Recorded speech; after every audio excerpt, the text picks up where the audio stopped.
You know, I believe in a lot of things that I've never seen. I always have.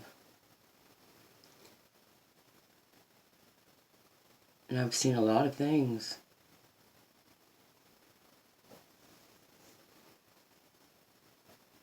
Things that other people haven't. Some things that people would laugh or deny. Must have been sometime back in 96 or 97 when this little boy started following me around. Everywhere I went, this little boy would go to.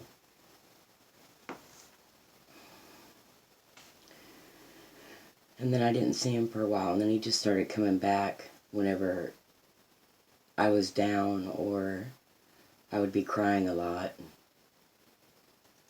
Or if I was really, scared, this little boy would show up. And at first, I didn't know it was a little boy, and I didn't even see him, but it was sometime later that the first time I saw him, I was just coming out of a real deep sleep.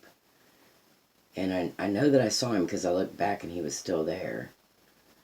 But it's a little boy, he's about 7 or 8 years old, and wearing a blue velvet suit, like knickers and a little overcoat or a jacket, and a white top or a white button-up shirt. And he had blonde hair, and prettiest little boy you ever seen. And for some reason I just wanted to call him George. And at the time I didn't know why. But I didn't talk about him really to anybody. I would just kind of jokingly say it, kind of like I do now. I'm always saying George. But one night when I was at work, I worked at the hospital at the time. And it was about 3 or 4 in the morning. And I was going around getting my 4 o'clock vital signs. And I was working with a nurse who was really meek and really sweet and kind of young. And her dad was a preacher. And I was, her helper that night. And she came looking for me and she said, "I need you a minute." And I said, "Okay, no problem." So I followed her, and she took me to the big window. We're 4 stories up, and she's looking down on the parking lot. She's like, "That's really weird." I said, "What?" And she said, "You're not going to believe me, but I swear that there was just a little boy sitting in the front seat of your car." And I was like, "Really?" And I knew, but I didn't say anything. And she said, "Yeah. He looked like he was maybe 5 or 10 years old." And I said, "Oh, what was he wearing?" She said, "It looked like he had a velvet or corduroy suit on." And I was like, "Wow." And now he's gone. And I said, it was probably George. And we went about our business, and she just kept looking at me like I was weird or like something was weird. I am weird, though. And so we get off in the morning, and I head home, and it's really foggy. The fog is so thick, you could cut it and put it on a plate without spilling any of it. And it was the same ride home every day for 10 years, every day. And there was one stop sign after you get off the highway, between the start of the road till you get to my house, which is about 10 miles. There's one stop sign. And I was coming about halfway, and I was just driving along pretty slow because I couldn't see worth a crap.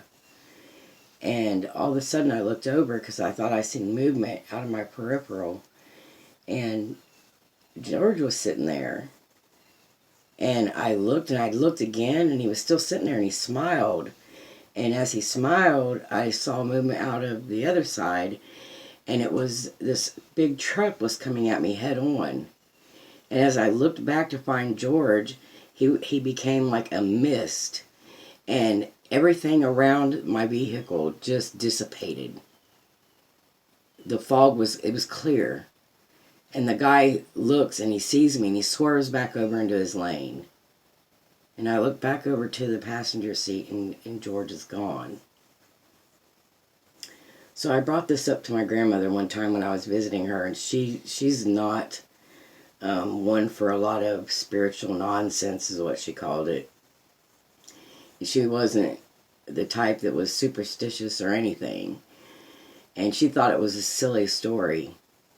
But she did tell me, because she grew up out there where I was living, and actually my whole family had roots really deep back in my hometown. And my grandma had grew up on this property that was about a quarter-mile from my house. And her dad worked for the man that owned the main house, tapping maple trees and stuff. And she was telling me about this house, and I said, well, that's weird. I said, that's that house I've been going to.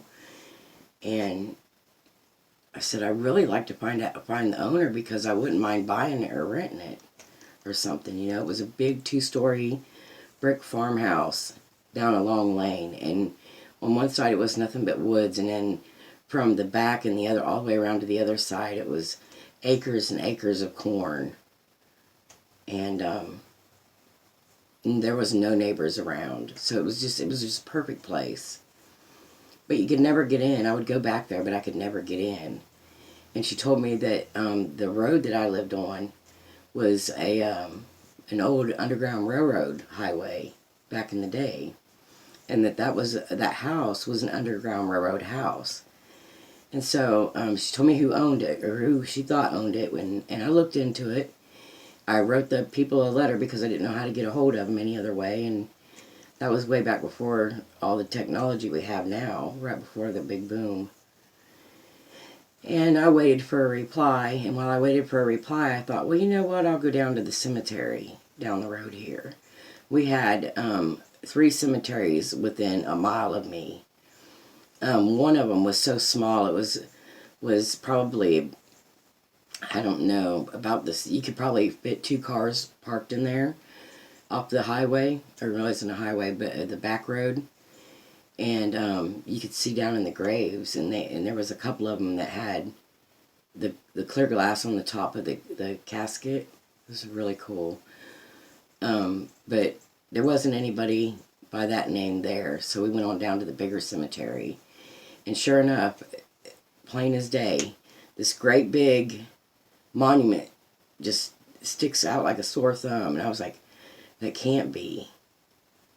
And so we pull on up there, and it was their family plot. And what do you think I found? George. Yes, this little boy had a grave there and a headstone. And it really, really kind of creeped me out a little bit, and then it kind of, I don't know, then my heart kind of broke. And I thought, well, what does this little boy want with me? So about 2 weeks after I found the family plot at the cemetery, I got a letter with a phone number. And so I called the guy, and he was an older man. He reminded me of, I don't know if you ever seen the tall man from Poltergeist. He was kind of creepy like that. And so he let us in, and I fell in love. And the place was a total dump, really. It needed new masonry work around the fireplaces, but it had a fireplace upstairs and down. Everything was old-fashioned. There was no modern heat. It needed a new well dug. It still had an old pump house that my grandma said back in the day it used to power up enough power in the evening that they could sit and listen to their programs on the radio for a couple hours, which was really crazy to hear. We'd been through so much progress since then. I could imagine, I could. It'd be really cool. I could do it. So we got upstairs, and there was this little bitty room, which I tell my grandma all about this, and later she told me it was called a trunk room. But there was this little bitty room with this chair in it, and the chair was facing out the window. And I could kind of see George sitting there, and like it was like you know how the sun fades when it comes in through the window, and when the sun comes out behind the cloud and it's real bright, and then it fades as it goes into the cloud. It was kind of like that. That's kind of the way George looked to me, and I just got chills all over. But they had these shelves that would pull out of the wall, and you could get in the walls, and the walls were really they were really thick, and there was enough space that you could stand, not sideways, but you would have to stand, you know, I don't know how you would say it, but you get my drift, to hide people. I don't know if you ever seen the people under the stairs, but it's kind of like that, only it was brick. It was the coolest house, and the guy wanted $500 a month, which now doesn't sound like a whole lot, but back in the 90s it was quite a bit. Especially for something in Ohio that doesn't have, you know, modern heat and needs a well dug. So, and the house didn't have a whole lot of plug-ins either. It wasn't really modernized too much at all. But anyway, so George has been around ever since then, and I know when he's around, he doesn't always show himself to me. But he used to be afraid of my shadow. Not my physical shadow, but the shadow. And he would hide behind me whenever the shadow was dominating me, and he would press himself like into my back. And that's how he started coming around, was he would press himself into my back. And even today, I felt his presence with me. And I've tried to get him to go. I've tried to get him to go be with his loved ones. And for whatever reason, he's still sticking around.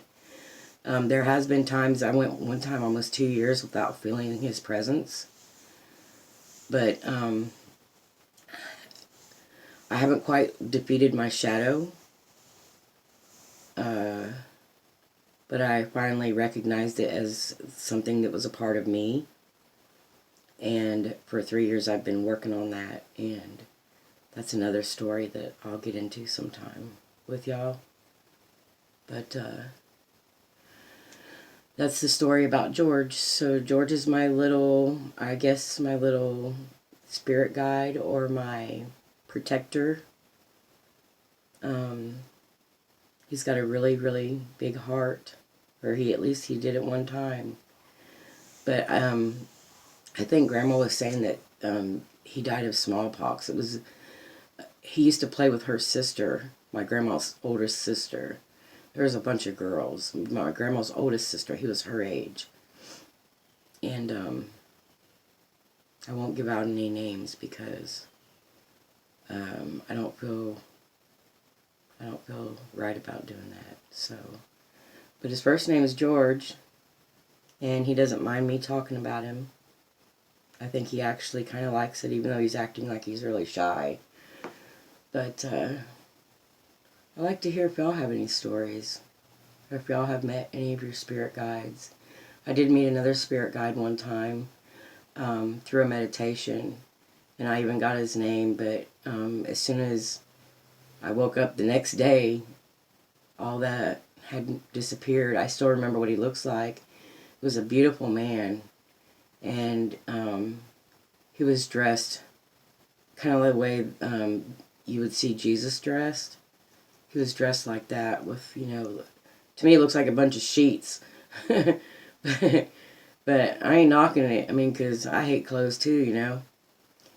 But he had this beautiful red and reddish brown hair and reddish brown beard.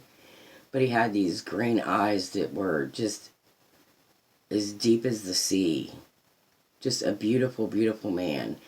and he was standing beside a gazebo, which I think those things are so crazy. I've always laughed. Every time I see a gazebo, I laugh. I don't know why. It's like my daughter, every time she sees somebody riding a bike down the highway, she laughs. But when I see it, I laugh. And when I hear the word, it's funny too. So, there, now you know something else about me. And toboggan. You guys, what's a toboggan? It's a freaking sled. Me and my daughter laugh every time somebody says it. But people, they think it's a hat. No, it's a sled. It's a damn sled. And I don't know if y'all remember back whenever people actually started getting computers in their house. My kids discovered narrator. And so they would write stuff on there and make narrator speak, and they would sit there and giggle. And so my daughter put toboggan on there one time, like a million times. And they was sitting in there laughing about it. And I just thought, what in the hell is wrong with these kids? And then I walked out there, and it's that thing that's saying over and over and over, toboggan, toboggan, toboggan. And I was like, oh my God. Oh, my kids. But I have some other stories too, if y'all want to hear them. I mean, it's the perfect time of year. True stories. I'd like to hear some of yours if you have some.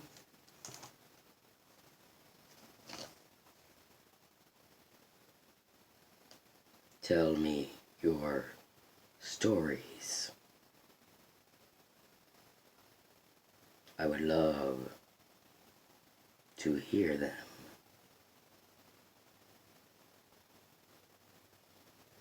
I love you very much, my friend. Till later.